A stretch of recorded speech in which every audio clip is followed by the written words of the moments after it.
Nama aku Katrina Maharani. Aku berasal dari kelas 10-11. Saya akan menceritakan sebuah hikayat mendalam kepada kalian atau siapapun yang menonton video ini. Jadi, hikayat yang saya akan ceritakan ini berjudul Batu Menangis. Cerita ini berasal dari Kalimantan Barat. Cerita ini akan mengajarkan kita banyak hal. Jadi, pertama-tama, mari kita mulai. Pada dahulu kala, hiduplah seorang wanita tua yang sudah bungkuk-bungkuk. Dia tinggal di pemukiman yang jauh. Dia adalah seorang janda tua yang sehari-harinya dia bekerja, menanam dan menanam, lalu dia menjual hasil tanamnya ke pasar. Dia melakukan itu terpaksa. Kenapa terpaksa? Dia melakukan itu terpaksa karena suaminya tidak ada lagi. Sudah mati, meninggal. Tidak ada lagi yang mau menafkahinya. Hanya dialah yang mampu menafkahi anaknya. Oh, saya lupa kalau dia punya anak. Jadi, dia mempunyai anak. Seorang anak perempuan yang sungguh cantik jelita. Parasnya membuat semua orang desa terpesona. Siapapun terpesona melihat wajahnya yang sungguh cantik itu. Namun, sungguh disayangkan. Kenapa sungguh disayangkan? Dia memang mempunyai wajah yang cantik, tapi tidak dengan hatinya. Kenapa saya bilang gitu? Kerjaan dia hanyalah malas-malasan. Dia adalah anak yang sangat manja. Sehari-hari kerjaannya hanyalah rebahan di sofa. Selain itu, dia juga suka berdandan. Sehari-hari kerjaannya hanyalah sibuk merias wajahnya. Dia sibuk mempercantik dirinya. Ya ampun, kok aku bisa punya wajah secantik ini sih? Kenapa sih Tuhan menciptakan aku dengan wajah yang sempurna seperti ini? Ya ampun. Aku harus terlihat cantik terus ya. Kalau aku tidak terlihat cantik terus, aku bakal keriput dan jelek seperti ibuku. Nih, gak banget loh ya. Lalu, pada suatu hari, sisir yang dia gunakan patah. Cantiknya sisir aku ini. Kok patah? Oh ya ampun. Kok bisa sisir kesayangan aku bisa patah? Aku gak bisa terima ini. Ibu! Ibu! Sisir aku patah, Bu. Aku harus bagaimana ini? Lalu, ibunya pun datang untuk menghampirinya. Wah, ya ampun, Nak. Ada apa ini, Nak? Itu loh, Bu. Sisir aku patah. Ibu bisa lihat nggak sih pakai mata? Wah, ya ampun. Iya, Nak. Sisir kamu patah. Ibu pokoknya harus belikan yang baru. Aku nggak mau tahu. Pokoknya harus beli yang baru deh. Wah, ya ampun, Nak. Ya udah deh, Ibu belikan yang baru ya. Baiklah. Tolong secepatnya ya.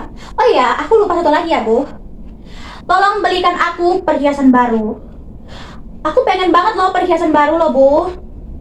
Soalnya perhiasan lama aku ini udah jelek dan gak modis lagi ya. Hah? Perhiasan baru? Ya bener aja, Nak. Ibu gak punya uang sebanyak itu. Pokoknya gak mau tahu. Beliin perhiasan baru lah. Ibu gak mau ya lihat anaknya seneng. Tapi, Nak, Ibu gak ada perhiasan baru lagi. Harus beliin dong. Kalau nggak beliin nanti aku bakal marah besar dan aku nggak mau lagi ngobrol sama ibu. Dengan itu, ibunya merasa sedih dan iba. Di satu sisi dia ingin membahagiakan anaknya. Namun dengan cara apa dia membahagiakannya? Dia tidak punya uang sebanyak itu untuk membelikan perhiasan baru. Lalu dari mana dia menggunakannya dan membelikannya? Dia ingat kalau dia mempunyai tabungan yang cukup untuk membelikan perhiasan baru untuk anaknya. Oh iya, aku kan punya tabungan. Biar anak seneng, aku ambil aja deh tabunganku. Aku nggak rela lihat anak aku itu sedih. Ya sudah deh. Uang segini cukup nggak ya untuk beli perhiasan anakku? Moga aja cukup deh. Moga cukup ya Tuhan. Aku ingin membahagiakan anakku. Jika tidak, dia akan sangat marah padaku. Aku tidak mau kehilangan anak sulungku. Aku sungguh menyayanginya.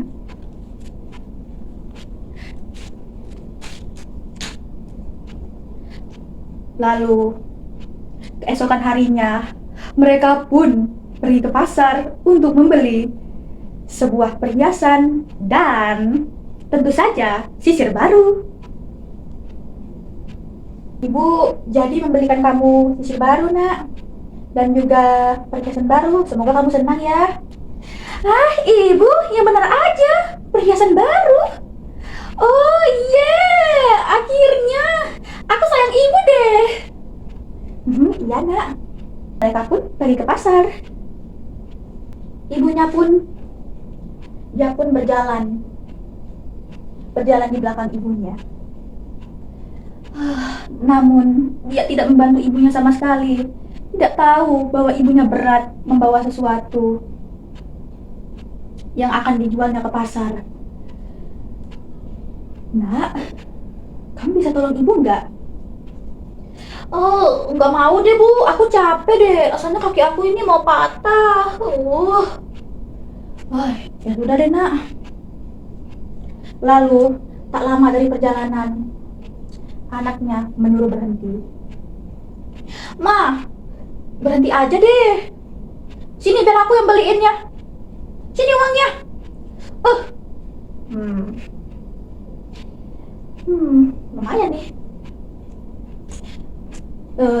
Ya sudah deh nak. Belikan saja. Ibu bisa mengikuti dari belakang kok. Nah, gitu dong. Pakai diam aja. Oh ya, satu lagi. Ibu jangan terlalu dekat deh sama aku. Dia meminta ibunya untuk menjauh darinya. Kenapa? Karena dia malu mempunyai ibu seperti dia. Ibu jauh-jauh aja ya sama aku. Aku nggak suka banget ya. Ya udah deh nak, ibu jauh-jauh aja ya, sesuai permintaan kamu. Gitu dong. Setelah itu dia pun berjalan dan akhirnya dia sampai di pasar. Dia melihat toko perhiasan yang dia mau. Itu toko perhiasan yang aku mau. Ayo dia berjalan. Setelah itu dia pun menemui penjual perhiasan itu yang sedang berdagang.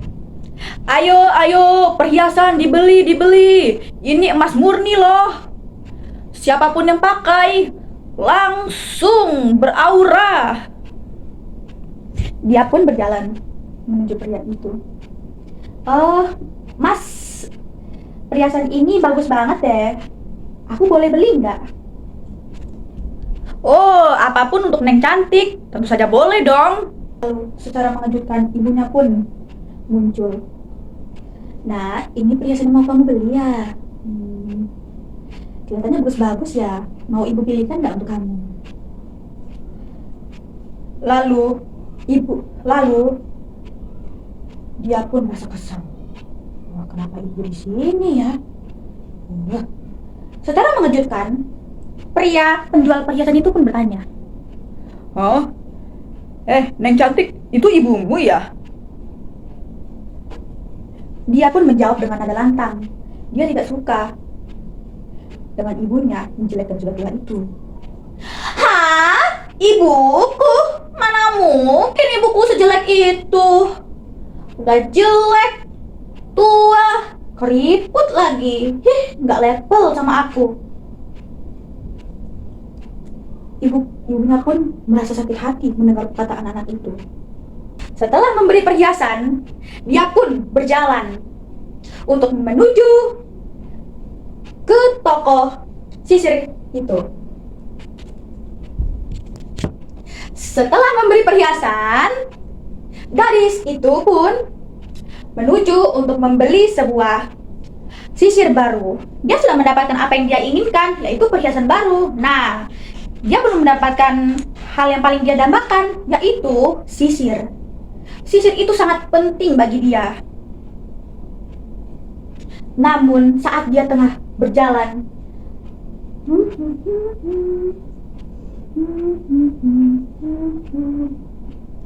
tak lama dari itu dia pun menabrak seorang pria.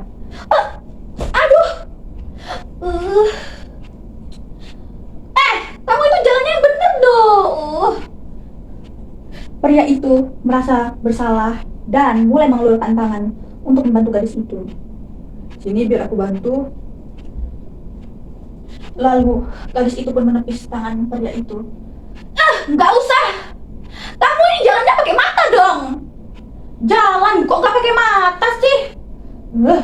Lalu dia pun menghina pria itu sampai pria itu tertunduk malu.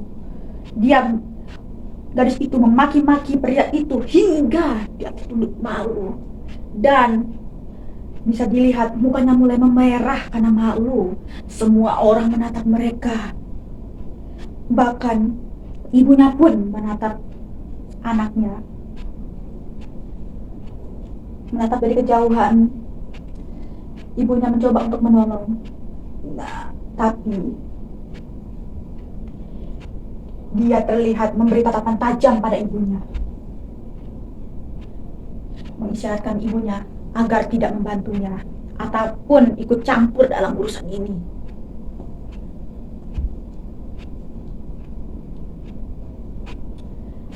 Lalu setelah itu permasalahannya pun selesai. Dia mulai berjalan bersama ibunya untuk menuju pulang ke rumah. Kesal aku sama pria itu. Aja nanti. Namun ada masalah lain yang akan terjadi di cerita ini. Tak disangka-sangka dia bertemu dengan dua pria. Pria itu pun memujinya. Wah, kamu cantik banget ya. Saya nggak pernah melihat gadis secantik ini di desa. Dan juga kamu itu berbeda ya dari gadis-gadis lain yang ada di desa. Kamu itu mempunyai paras yang cantik, wajah yang rapi. Pokoknya semuanya dah sangat indah dan menarik. Lalu teman si pria pun menjawab, iya tuh, kamu mempunyai wajah yang cantik. Cantik. Lalu pria itu pun berkata pada temannya, kau diam. Gadis cantik ini pasti jadi milikku. Lalu gadis itu pun tersipu malu. Bisa aja deh kalian. Aku jadi senang dan malu deh. Tapi tiba-tiba ibunya pun muncul dan memanggilnya. Merasa khawatir karena ada dua pria asing yang menggodanya. Bagi seorang ibu itu rasanya sangat aneh. Kenapa aneh? Ya karena dia merasa itu kurang pantas dilakukan oleh dua pria itu. Menggoda anaknya itu sungguh tidak sopan. Nak, ada apa ini nak? Lalu kedua pria itu pun kaget melihat seorang wanita tua di belakangnya. Itu ibumu ya? Hah? Emang itu ibu dia ya, bos? Sepertinya iya, aku gak nyangka kalau anak secantik ini memiliki ibu yang jelek seperti itu ya. Iya, bos. Aku juga gak nyangka. Lalu anaknya pun merasa kesal dan jengkel terhadap ibunya. Kenapa ibunya harus muncul secara tiba-tiba? Sungguh kesal baginya. Hah? Dia bukan ibuku loh. Mana mungkin aku mempunyai ibu yang keriput, jelek, Selain jelek, udah tua juga, nggak mungkin ibuku miskin seperti ini ya. Ingat, aku gak level sama orang miskin seperti dia. Dia itu cuma pembantuku kok. Apa? Kedua pria itu pun mengangguk. Oh, itu pembantumu, ya sudah. Kamu memang pantas mendapatkan ibu yang cantik dan kaya, bukan seperti wanita tua jelek itu. Iya, mana mungkin aku level sama wanita tua seperti itu. Yang ada dia malah jadi pembantuku. Mendengar itu, ibunya merasa sakit hati. Hatinya rasanya pecah, berkeping-keping, seperti kaca yang dilempar hingga pecah, berkeping-keping. Ibunya merasa sakit hati, tak kuasa menahan air mata. Tega sekali kamu nak pada ibu nak. Kenapa kamu terjadi pada ibu nak? Emang ibu salah apa nak? Sampai kamu seperti ini. Emang ibu salah apa? Ibunya pun berjongkok meminta keadilan pada Tuhan dan mulai berdoa. Ya Tuhan, apa salah hamba hingga diperlakukan seperti ini pada anak hamba? Ya Tuhan, berikanlah keadilan-Mu. Aku tidak sanggup merasakan hal ini. Ya Tuhan, sungguh hatiku merasa sakit. Sakit diperlakukan seperti ini pada anakku. Aku ini ibunya. Lalu, secara mengejutkan, tubuh anaknya pun mulai mengeras. Ada apa ini? Tiba-tiba turun hujan yang deras dan petir menyambar. Kedua pria itu mencoba untuk menyelamatkan diri, namun pria itu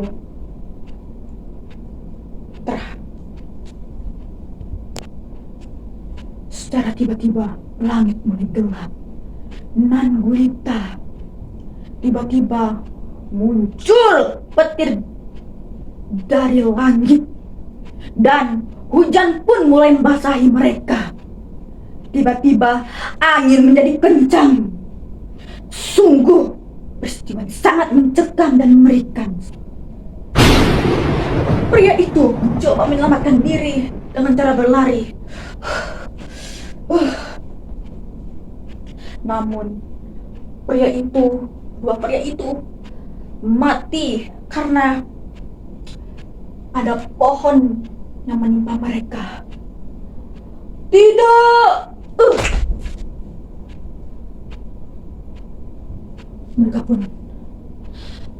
Kedua pria itu pun mati. Tidak bersisa.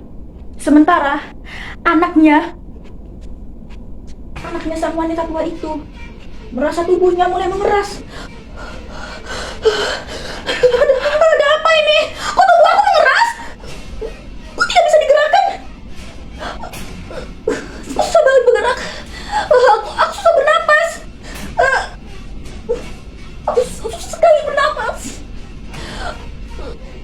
Lalu, secara mengejutkan, anaknya pun berubah menjadi patung. Dia terlihat tidak bergerak lagi. Hanya ada air mata yang menetes dari matanya. Ibunya pun menangis. Maafkan aku ya nak. Ibu tidak sanggup menahan penderitaan ini. Ibu tidak sanggup menahan semua ini. Ibu juga sudah sakit hati. Ibu tidak bisa melakukan apapun. Lalu cerita pun berakhir. Oke, terima kasih telah menyimak semua cerita saya. Saya ucapkan wassalamualaikum warahmatullahi wabarakatuh.